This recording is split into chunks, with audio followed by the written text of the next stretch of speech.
സ്വർണ്ണവിലയിൽ വീണ്ടും വർധനവ്. ഇന്ന് പവന് 200 രൂപ വർദ്ധിച്ച് 71,360 രൂപയിലായി. ഗ്രാമിന് വില 9,000-ലേക്ക്.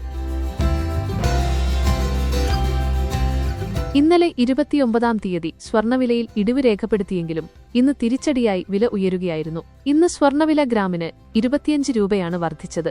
ഇതോടെ സ്വർണ്ണത്തിന് ഗ്രാമിന് വില 8,920 രൂപയായി. പവന് വർദ്ധിച്ചത് 200 രൂപയാണ്. ഒരു പവൻ സ്വർണ്ണത്തിന് ഇന്നത്തെ വില 71,360 രൂപയാണ്. ഇന്നലെ ഒരു പവൻ സ്വർണ്ണത്തിന് 360 രൂപയാണ് കുറവ് രേഖപ്പെടുത്തിയത്. എന്നാൽ ഇന്ന് 200 രൂപ വർദ്ധിക്കുകയും ചെയ്തു. ഈ മാസത്തിന്റെ തുടക്കത്തിലെ ഗണ്യമായ വർധനയ്ക്ക് ശേഷം സ്വർണ്ണവില ഏറിയും കുറഞ്ഞും നിൽക്കുകയാണ്. ഇപ്പോൾ 1 ഗ്രാം സ്വർണം വാങ്ങിക്കണമെങ്കിൽ പണിക്കൂലിയും GSTയും എല്ലാം നൽകി കുറഞ്ഞപക്ഷം 10,000 രൂപയെങ്കിലും നൽകേണ്ട സ്ഥിതിയാണ്.